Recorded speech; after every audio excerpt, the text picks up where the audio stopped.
देखो बालक, अध्याय का नाम क्या है? रासायनिक अभिक्रियाएं एवं समीकरण, केमिकल रिएक्शन एंड इक्वेशन। तो जब भी रासायनिक अभिक्रिया और समीकरण की आप बात करोगे तो रासायनिक अभिक्रिया के द्वारा नए पदार्थ बनते हैं ना। जैसे आप बताओ, चूना जानते हो? CaO चूना होता है ना। कैसा चूना? बिना बुझा चूना। और चूना को किस में डाल दो? तो जल में डाल दोगे तो चूना बुझ गया ना। तो उस चूने को क्या कहते हो? बुझा हुआ चूना।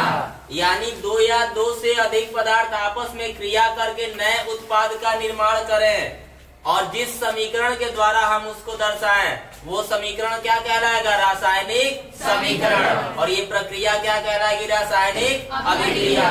जैसे आप CaO plus H2O is equal to CaOH का होल ट्वाइस। CaO क्या है? Calcium oxide. जल में डाल रहे हो ना तो क्या बन रहा है? Calcium hydroxide. इसको क्या कहते हो? बिना बुझा चूना। क्या कहते हैं? बिना बुझा चूना। बिना बुझा चूना। और बिना बुझा चूना को कहाँ डाल दिए? जल में। आप जल में डाल दिए तो ये चूना कैसा हो गया? बुझ गया ना।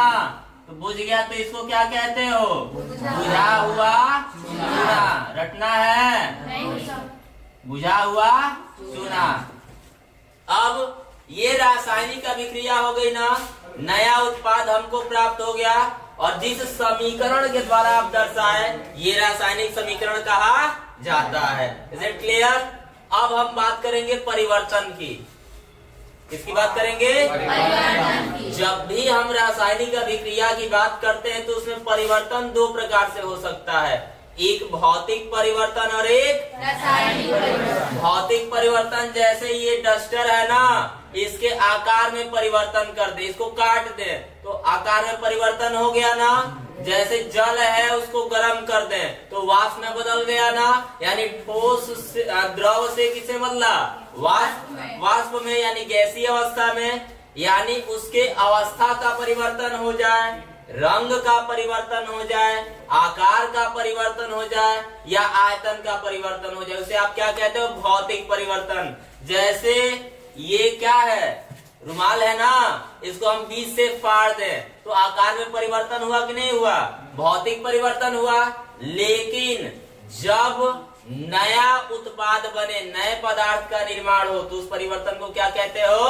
रासायनिक परिवर्तन। भौतिक परिवर्तन क्या है? जब उसके आकार या अवस्था में परिवर्तन हो। आकार या अवस्था में। जैसे जल को गर्म करोगे तो क्या बनेगा? वाष्प। तो वाष्प बन रहा है बालक, तो वाष्प बन रहा है तो गैसीय अवस्था है ना, जल द्रवीय अवस्था में है तो उसके अवस्था में परिवर्तन हुआ कि नहीं हुआ? हुआ ना, तो भौतिक परिवर्तन है। रासायनिक परिवर्तन, दूध से दही का बनना। अब दही बन गया तो दही का रासायनिक गुण अलग है ना और दूध का रासायनिक गुण तो नया उत्पाद प्राप्त हुआ ना, तो दूध से दही का बनना क्या हो गया? रासायनिक परिवर्तन हो गया। और भौतिक परिवर्तन में अवस्था बदलेगा, आकार बदलेगा, रंग भी बदल सकता है। लेकिन रासायनिक परिवर्तन में क्या होगा? नया उत्पाद बनेगा और जो नया उत्पाद हमको प्राप्त होगा वो उसके रासायनिक संगठन में क्या हो जाएगा? परिवर्तन हो जाएगा। जैसे इसको ही ले लो, ये बुझा हुआ चूना है ना, कैल्शियम ऑक्साइड पढ़ते हो, और इसको हमने किससे अभिकृत कराया? जल के साथ। तो जल के साथ अभिकृत कराया तो क्या प्राप्त हुआ हमको? Calcium hydroxide. इसको क्या कहते हो? बुझा हुआ चूना कहते हो। Is it clear? जैसे आपने सुना होगा कि मैग्नीशियम की अभिक्रिया हम किससे कराते हैं? ऑक्सीजन से। मैग्नीशियम रिबन जानते हो ना, जो यूज करते हो टीचर डे में। तो वैसे ही मैग्नीशियम रिबन की अभिक्रिया हम किससे कराते हैं? ऑक्सीजन से कराते हैं। क्या बनता है? मैग्नीशियम ऑक्साइड बनता है। ऑक्सीजन 2 है, संतुलित कर लिया जाए, 2 एकम 2। मैग्नीशियम भी 2 है तो यहाँ मैग्नीशियम को कितना ले लें? 2। ये संतुलित रासायनिक समीकरण है। Is it clear? तो हम भौतिक परिवर्तन समझ लिए और रासायनिक परिवर्तन भी समझ लिए ना। अब हम समझेंगे रासायनिक अभिक्रियाओं के प्रकार। क्या समझेंगे? रासायनिक अभिक्रियाओं के प्रकार। कितने प्रकार की रासायनिक अभिक्रिया? पहला संयोजन, दूसरा वियोजन, तीसरा विस्थापन, चौथा द्विविस्थापन। संयोजन का मतलब है क्या? जुड़ना। ए जुड़ा बी से और सी बनाया, यानी दो या दो से अधिक अभिकारक आपस में संयुक्त होकर एकल उत्पाद का निर्माण करे, उस अभिक्रिया को क्या कहते हो? संयोजन अभिक्रिया कहते हो। दो या दो से अधिक अभिकारक आपस में जुड़ के एकल उत्पाद का निर्माण करते हैं, उस अभिक्रिया को हम क्या कहते हैं? संयोजन अभिक्रिया कहते हैं। जैसे आप बताओ A प्लस बी से क्या बन गया? C। इस अभिक्रिया को क्या कहोगे? संयोजन अभिक्रिया कहोगे। क्या कहोगे? संयोजन अभिक्रिया कहोगे। जैसे हम कार्बन जानते हैं ना बालक, कार्बन की अभिक्रिया यदि ऑक्सीजन के साथ हम कराएं, कार्बन एक अभिकारक हो गया, कार्बन एक अभिकारक और ऑक्सीजन दूसरा। अब ये दो मिलके एक उत्पाद बनाते हैं carbon dioxide. Carbon dioxide gas है ना, उड़ जाएगा तुरंत, तो ये संयोजन अभिक्रिया कहलाएगा। दो अभिकारक है ना, इधर जो लिखते हैं इसको आप क्या कहते हो? अभिकारक। और इसको क्या कहते हो? उत्पाद या क्रियाफल कहते हो। क्या कहते हो? क्रियाफल कहते हो। और रासायनिक अभिक्रिया को किसके द्वारा दर्शाते हैं? तीर के द्वारा दर्शाते हैं। यदि तीर का एक सिर है तो इसको क्या कहते हैं? व्युत्क्रमणीय अभिक्रिया। क्या कहते हैं? व्युत्क्रमणीय अभिक्रिया। और यदि तीर का सिर दोनों तरफ है तो इसको उत्क्रमणीय अभिक्रिया कहते हैं। क्या कहते हैं? उत्क्रमणीय अभिक्रिया। अब उत्क्रमणीय क्या होता है? उत्क्रमणीय का मतलब जैसे हम हाइड्रोजन से नाइट्रोजन का अभिक्रिया कराएं, हाइड्रोजन गैस है ना, इसका अभिक्रिया किससे कराएं? नाइट्रोजन गैस से कराएं, तो प्राप्त होता है क्या? अमोनिया गैस प्राप्त होता है। क्या प्राप्त होगा? Ammonia gas. और अमोनिया गैस से फिर से हम नाइट्रोजन और हाइड्रोजन गैस प्राप्त कर सकते हैं। आप बताओ, इधर नाइट्रोजन कितना? एक। इधर नाइट्रोजन कितना? दो। तो इसमें कितने से गुणा कराएं? दो ही कम, दो तिहाई, तीन दुना। यह एक संतुलित रासायनिक समीकरण है। Is it clear? अब आप बताओ, ये संतुलित है कि नहीं है? संतुलित है ना। और आप बताओ, ये संयोजन है कि नहीं है? दो मिलके एक का निर्माण कर रहे हैं ना, तो ये A plus B is equal to C के फॉर्म में है कि नहीं है? तो इस फॉर्म में अगर रहेगा तो इसको क्या कहोगे? संयोजन कहोगे, संयोजन अभिक्रिया कहोगे। Is it clear? रासायनिक अभिक्रिया के प्रकार देखना है ना बालक। हमने संयोजन अभिक्रिया देख लिया है। दूसरा क्या है? वियोजन अभिक्रिया। तो वियोजन अभिक्रिया में अभी हमने संयोजन में सीखा A प्लस बी से क्या बन रहा था? C। यानी दो या दो से अधिक अभिकारक से एक उत्पाद का निर्माण क्या कहलाता है? संयोजन। अब यहाँ एक अभिकारक से दो या दो से अधिक क्या बनेगा? उत्पाद या क्रियाफल का निर्माण होगा। जैसे हम जानते हैं ना, चूना पत्थर कैल्शियम कार्बोनेट। क्या होता है? Calcium carbonate. क्या कहते हो? चूना पत्थर कहते हो ना इसको। आप क्या कहते हैं? चूना पत्थर कहते हैं। आप इसको जब हीट करोगे तो ये किसमें टूटता है? वियोजन का मतलब टूटना है, विघटन होना है। ठीक है, तो ये किसमें टूटेगा वाला? कैल्शियम ऑक्साइड में प्लस कार्बन डाइऑक्साइड में। तो आप बताओ, एक अभिकारक से दो उत्पाद बने कि नहीं बने? तो एक अभिकारक से दो या दो से अधिक उत्पादों का निर्माण होगा तो उस अभिक्रिया को क्या कहोगे? वियोजन अभिक्रिया कहोगे। क्या कहोगे वाला? वियोजन अभिक्रिया। तीसरा क्या है? विस्थापन। विस्थापन में ये होता है, कोई सक्रिय धातु है, वो सक्रिय धातु अपने से कम सक्रिय धातु को विस्थापित कर देता है। जैसे हमने कई बार बताया है ना कि यदि आपसे कोई सक्रिय है तो आपको हटा के आपका स्थान ग्रहण कर लेगा। तो यदि कोई सक्रिय धातु की आप बात कर रहे हो कोई यौगिक है और उससे भी सक्रिय कोई धातु उस अभिक्रिया में उपस्थित है, तो उस यौगिक के धातु को वो क्या कर देता है, विस्थापित कर देता है और खुद स्थान को ग्रहण कर लेता है। जैसे एक उदाहरण लेते हैं, जैसे देखो कॉपर सल्फेट CuSO4, इसको क्या पढ़ते हैं बालक, कॉपर सल्फेट पढ़ते हैं। और इसकी अभिक्रिया आयरन से कराते हैं। किससे कराते हैं, आयरन से। तो जो जब आप सक्रियता श्रेणी देखोगे ना, तो सक्रियता श्रेणी में जो आयरन धातु है वो कॉपर से अधिक सक्रिय है। तो ये आयरन धातु कॉपर को क्या कर देता है, विस्थापित कर देता है। क्या कर देता है, विस्थापित। और ये आयरन किसका स्थान ले लेगा, कॉपर का। किसका स्थान लेगा, कॉपर का। तो FeSO plus Cu, iron sulphate plus copper धातु का निर्माण हो जाएगा। आप बताओ, एक धातु ने विस्थापित किया ना, एक के कारण विस्थापन हुआ ना, इसलिए इस विस्थापन को क्या कहते हो, एकल विस्थापन कहते हो। इस विस्थापन को क्या कहते हो, एकल विस्थापन कहते हो। यदि यही विस्थापन दोनों के द्वारा होता तो उस विस्थापन को हम क्या कहते हैं, द्विविस्थापन कहते। क्या कहते हैं, द्विविस्थापन कहते। जैसे इसके स्थान पे हम ले लें सोडियम सल्फेट। क्या ले लें, sodium sulphate Na2SO4 plus BaCl2।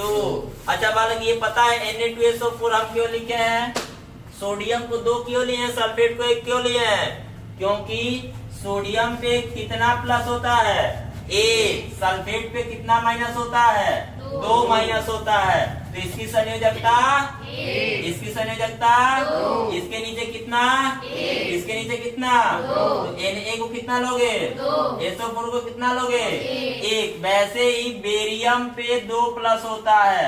कितना प्लस, 2। Cl पे 1 माइनस होता है, तो 2 के नीचे क्या लिख दें, 1 के नीचे Ba को कितना लोगे, Cl को कितना लोगे, 2। और आपको पता है धन वाला किसके साथ, ऋण के साथ, और ऋण वाला धन वाले के साथ। तो barium sulphate plus sodium chloride क्या बनता है, barium sulphate plus sodium chloride. आप बताओ, BaSO4 बेरियम सल्फेट है ना, NaCl क्या है, सोडियम क्लोराइड है। यानी बेरियम धातु किसको विस्थापित कर रहा है, सोडियम को, और सोडियम किसको विस्थापित कर रहा है, बेरियम को। तो 2 बार विस्थापन हो रहा है ना, इसलिए इसे क्या कहते हैं, द्विविस्थापन अभिक्रिया कहते हैं। अब इस द्विविस्थापन अभिक्रिया में आप याद रखिएगा कि इसको संतुलित करना है। सोडियम इधर कितना है, 2 है, इधर सोडियम कितना है, 1 है ना, तो यहाँ 2 से मल्टीप्लाई करा दें, 2NaCl हो गया। आप बताओ, सोडियम इधर 2 है ना, सल्फेट कितना, 1, इधर सल्फेट कितना, बेरियम, इधर भी क्लोरीन 2, इधर भी 2 एकम 2। क्लियर है, ये एकल विस्थापन और द्विविस्थापन भी क्लियर हो गया। संयोजन फिर से जानो, दो अभिकारक यदि आपस में जुड़ के एकल उत्पाद का निर्माण करते हैं तो उस अभिक्रिया को संयोजन अभिक्रिया।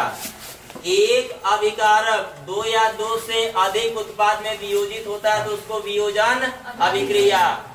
जब अधिक सक्रिय धातु अपने से कम सक्रिय धातु को विस्थापित कर देता है तो विस्थापन अभिक्रिया। यदि विस्थापन 1 का हो तो एकल विस्थापन, यदि विस्थापन 2 का हो तो द्विविस्थापन अभिक्रिया कहते हो। तो ये चारों अभिक्रियाएं समझ लिए कि नहीं समझ लिए, इसमें कोई डाउट है, आगे बढ़ा जाए। अब हम देखेंगे रेडॉक्स अभिक्रिया। क्या देखोगे, रेडॉक्स अभिक्रिया। ये भी रासायनिक अभिक्रिया का प्रकार है, ठीक है।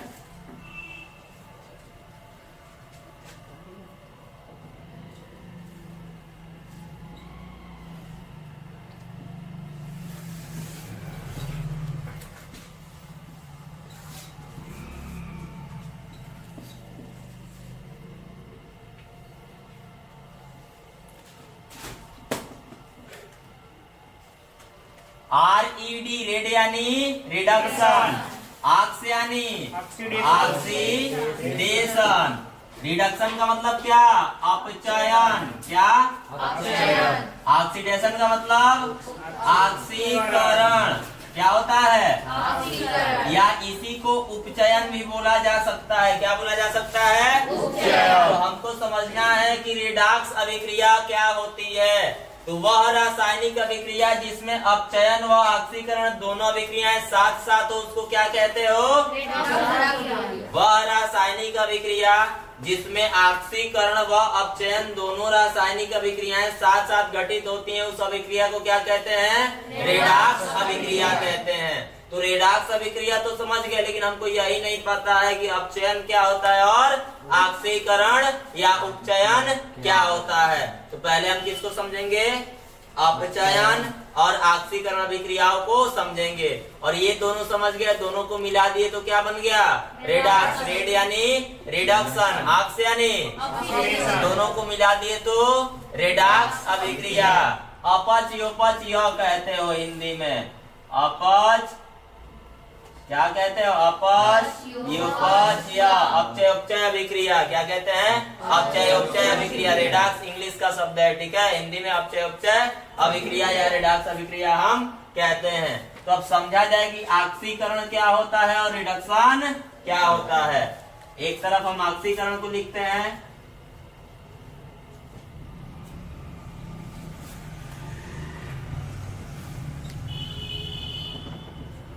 और दूसरी तरफ किसको लिखा जाए? रिडक्शन।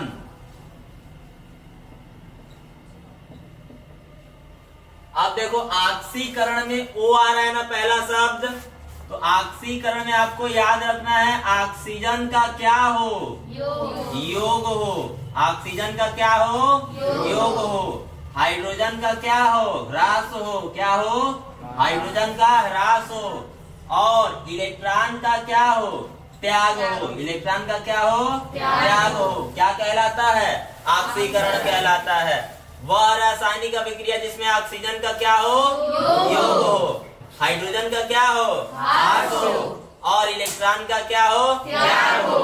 क्या कहलाती है? ऑक्सीकरण कहलाती है। और ठीक इसका विपरीत क्या होता है? अपचयन। अपचयन इसका ठीक क्या होगा? विपरीत होगा। बोलो पीछे बताओ। ऑक्सीजन का क्या हो? ह्रास हो। आप बोलो हाइड्रोजन का क्या हो? योग हो। इलेक्ट्रॉन का क्या हो? योग हो ना। उधर त्याग हो रहा है तो इधर क्या होगा? योग होगा। क्या कहलाएगा? रिडक्शन या अपचयन कहलाएगा। फिर से सुनो। वह रासायनिक अभिक्रिया जिसमें ऑक्सीजन का क्या हो? हाइड्रोजन का क्या हो? इलेक्ट्रॉन का क्या हो? कौन सी अभिक्रिया कहलाती है? वह रासायनिक अभिक्रिया जिसमें ऑक्सीजन का क्या हो? हाइड्रोजन का क्या हो? इलेक्ट्रॉन का क्या हो? क्या कहलाता है? रिडक्शन या अपचयन कहलाता है। और वह रासायनिक अभिक्रिया जिसमें ऑक्सीकरण व अपचयन दोनों साथ साथ होती हैं उन्हें हम क्या कहते हैं? रेडॉक्स अभिक्रिया कहते हैं। इसमें कोई संदेह है क्या बालक? कोई संदेह है रेडॉक्स अभिक्रिया में? इसका उदाहरण देखा जाए, जैसे कॉपर। Cu क्या है? कॉपर। कॉपर को हम किसके साथ ले लें? ऑक्सीजन के साथ ले लें तो क्या बनता है? Copper oxide. क्या बनता है? Copper oxide. आप बताओ ऑक्सीजन इधर कितना? उधर कितना? 2 एकम 2 एकम। यहाँ भी 2 से मल्टीप्लाई कर देना। यह संतुलित रासायनिक अभिक्रिया हुआ कि नहीं हुआ? और ऑक्सीजन का क्या हो? और योग होगा तो कौन सी अभिक्रिया? यानी किसका उदाहरण हो गया? ऑक्सीकरण का उदाहरण ये हो गया। यदि हमको अपचयन देखना है तो इसी को ले लो, कॉपर ऑक्साइड को ले लो। और कॉपर ऑक्साइड के साथ किसको जोड़ दें? हाइड्रोजन को जोड़ दें। किसको जोड़ दें? हाइड्रोजन को जोड़ दें। तो हाइड्रोजन का क्या हो? अपचयन में हाइड्रोजन का क्या हो? योग हो। यहाँ कॉपर अलग हो जाता है और हाइड्रोजन ऑक्सीजन के साथ जुड़ जाता है तो किसका निर्माण हो गया? जल का निर्माण हो गया ना। तो आप बताओ, अगर हाइड्रोजन का योग होगा तो क्या? अगर ऑक्सीजन का योग होगा तो क्या? हाइड्रोजन का ह्रास होगा तो क्या? आप बोलो इलेक्ट्रॉन का योग होगा तो क्या? इलेक्ट्रॉन का त्याग होगा तो क्या? अगर दोनों अभिक्रियाएं एक साथ होगी तो क्या? कोई डाउट है क्या? नवम कोई डाउट है? दसम कोई डाउट है? आगे बढ़ा जाए ना। अब हम देखेंगे कि ये दोनों अभिक्रिया एक साथ कहाँ हो रही है। रेडॉक्स देखना है ना, तो हमने ऑक्सीकरण तो देख लिया, अपचयन भी देख लिया, लेकिन हमको अभी रेडॉक्स नहीं दिखा। जैसे यहाँ ऑक्सीजन का योग हुआ तो हम कह दिया ऑक्सीकरण, यहाँ हाइड्रोजन का योग हुआ तो हमने कह दिया अपचयन, लेकिन रेडॉक्स अभिक्रिया हमको अभी दिखा नहीं। तो थोड़ा सा देखेंगे कि अब रेडॉक्स अभिक्रिया कैसे हो रहा है या कहाँ हो रहा है।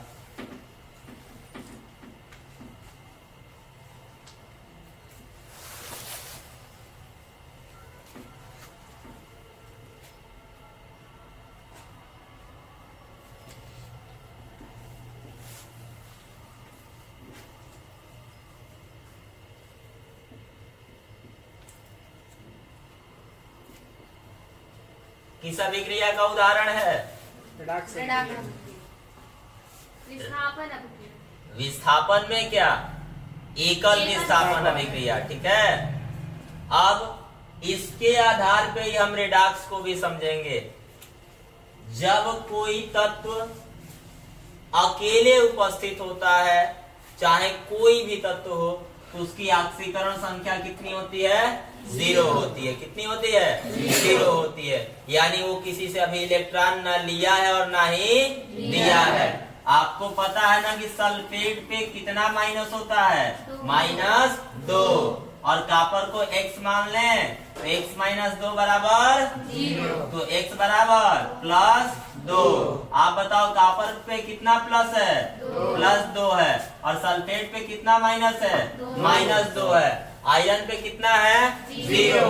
यहाँ आप बताओ x - 2 बराबर, तो x बराबर +2। आप बताओ आयरन पे कितना प्लस है?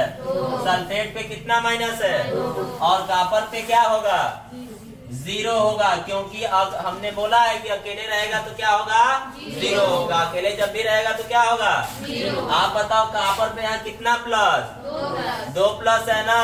यदि कॉपर पे 2 प्लस है तो बालक कितना इलेक्ट्रॉन उसने दिया है? 2 दिया है ना। 2 इलेक्ट्रॉन की कमी है ना। अब इसको 2 इलेक्ट्रॉन मिलेगा तब ना 0 होगा। और इलेक्ट्रॉन का योग हो क्या कहलाता है? अपचयन। इलेक्ट्रॉन का योग क्या कहलाता है? अपचयन। यहाँ एक की भी कमी है क्या आयरन के पास? नहीं है ना। आप बताओ Fe पे कितना प्लस हो गया? तो कितने इलेक्ट्रॉन बाहर निकले होंगे? 2 इलेक्ट्रॉन निकले होंगे ना। तो इलेक्ट्रॉन का निकलना क्या कहलाता है? ऑक्सीकरण कहलाता है। तो इलेक्ट्रॉन का निकलना ऑक्सीकरण, इलेक्ट्रॉन का जुड़ना अपचयन। एक ही रासायनिक अभिक्रिया में दोनों अभिक्रियाएं हो रही है ना। तो इस अभिक्रिया को ही क्या कहते हो? रेडॉक्स अभिक्रिया कहते हो। रटना है क्या बालक? इसी को क्या कहते हैं आप? रेडॉक्स अभिक्रिया कहते हैं। क्लियर है? क्लियर है ना? Yes sir. अब बालक हमको जानना है ऊष्माशोषी और ऊष्माक्षेपी अभिक्रिया। क्या जानना है? ऊष्माशोषी और ऊष्माक्षेपी अभिक्रिया। अब देखो ऊष्माशोषी का मतलब क्या होता है? ऐसी रासायनिक अभिक्रिया जिसमें ऊष्मा का क्या हो? अवशोषण हो। जैसे जल पी लें,